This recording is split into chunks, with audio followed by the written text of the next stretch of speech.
안녕하세요. 금강중 중학교 1학년 학생들 여러분. 오늘은 단어의 갈래 드디어 마지막 시간입니다.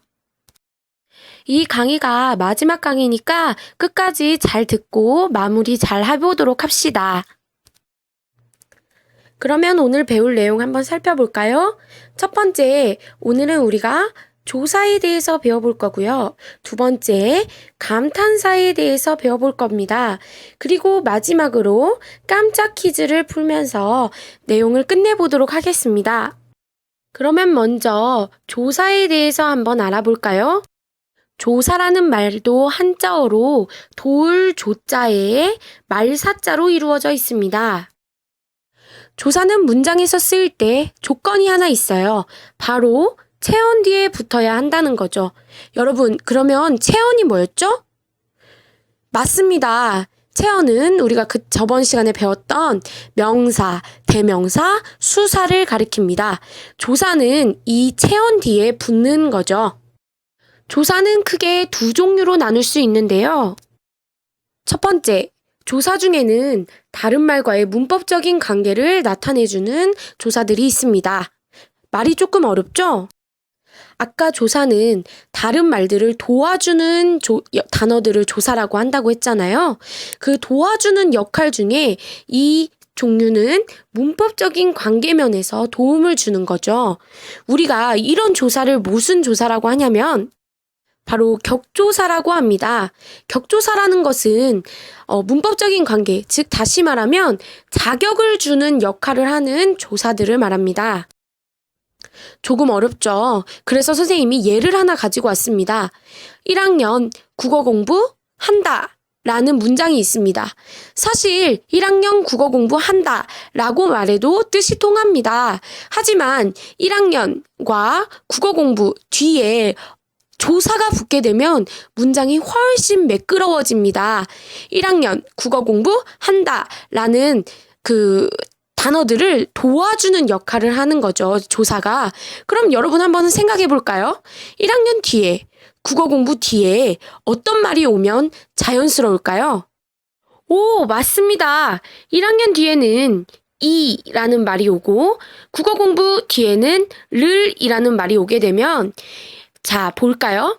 1학년이 국어 공부를 한다. 라고 해서 아까 1학년 국어 공부한다 라는 말보다 훨씬 매끄러운 문장이 되죠.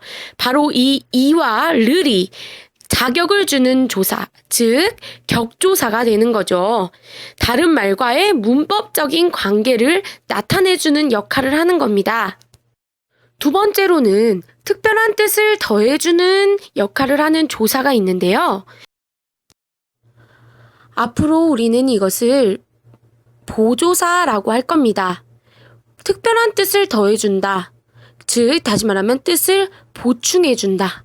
그럼 여기서 보충할 보자를 써서 보조사라고 하는 거죠.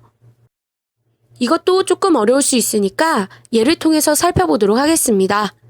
아까와 똑같은 문장인 1학년 국어 공부한다 라는 말이 있습니다. 여기에 우리가 보조사를 넣어 볼 거예요. 조금 특별한 뜻을 더해주는 느낌의 조사를 한번 넣어 볼까요? 1학년도 국어 공부는 한다. 아까 선생님이 이와 르를 넣었던 자리에 지금은 도와 는을 넣었습니다. 여기에서 1학년 도의 역할은 특별한 뜻을 더해주는데요. 이 도가 붙게 되면 1학년뿐만 아니라 2학년, 3학년도 공부를 하고 있지만 1학년도 포함해서 국어 공부를 한다는 의미가 되고요. 국어 공부를 한다 대신에 국어 공부는 한다를 넣게 되면 다른 공부, 예를 들어 과학 공부, 도덕 공부, 사회 공부는 안 하더라도 국어 공부는 한다라고 해서 단독의 의미를 더 갖게 되는 거죠. 이렇게 조사는 체언 뒤에 붙어서 다른 말과의 문법적인 관계를 나타내주거나 특별한 뜻을 더해주는 역할을 하는데요. 이런 말들을 우리가 의미적인 것으로 분류하게 되면 조사라고 하지만 기능을 기준으로 분류하게 되면 관계를 나타낸다라고, 문법적인 관계를 나타낸다라고 해서 관계연이라고 합니다. 자, 두 번째로 배워볼 품사는요, 감탄사입니다. 감탄사도 이쯤 되면 눈치챘죠? 한자어로 돼 있는데요. 바로 느낄 감자에 탄식할 탄자, 그리고 말사자를 써서 감탄사가 되는 거죠. 느낄 감자에 탄식할 탄. 자, 이해 가나요? 말하는 사람의 본능적인 놀람, 느낌, 부름, 응답을 나타내는 단어를 우리는 감탄사라고 합니다. 감탄사는 사람마다 다를 수 있고요. 그 형태가 변하지 않는 단어입니다. 즉, 형태가 변하지 않으면, 그렇죠, 불변어인 거죠. 또 감탄사는 조사와 결합하지 않는 특성이 있습니다. 사실 조사뿐만이 아니라 기타 다른 단어들과도 잘 결합하지 않으려는 속성이 있는 단어입니다. 자, 예를 하나 볼까요? 아 뜨거워, 으악 깜짝이야 라는 문장이 있습니다. 여기에서 감탄사는 뭘까요? 그렇죠, 아하고 으악이겠죠. 그러면 아, 으악, 이거는 놀람, 느낌, 부름, 응답 중에서 어디에 해당이 될까요? 그렇죠, 놀람에 해당이 되겠죠? 다음 문장 한번 보겠습니다. 아하, 이해했어. 오매에 단풍들 걷네 에서 감탄사를 한번 찾아보세요.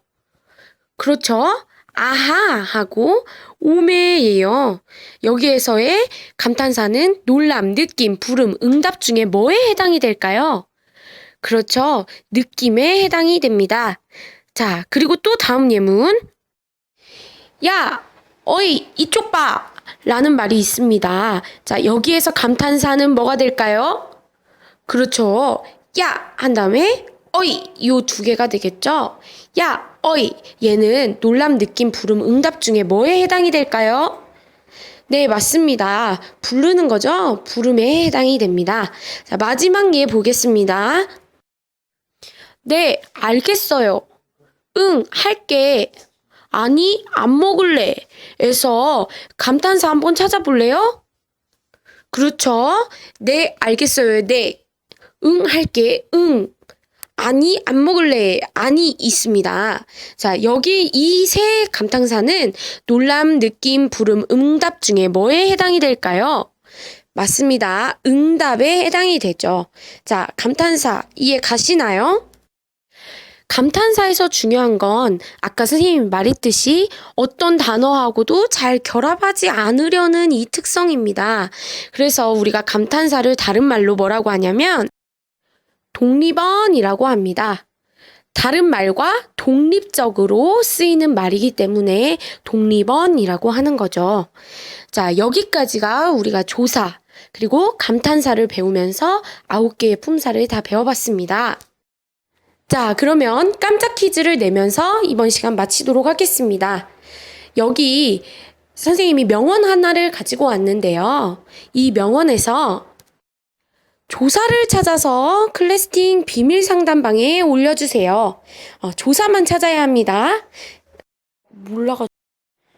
자, 여기까지 해서 단어의 갈래를 모두 마쳤습니다. 여러분 정말 수고 많았어요.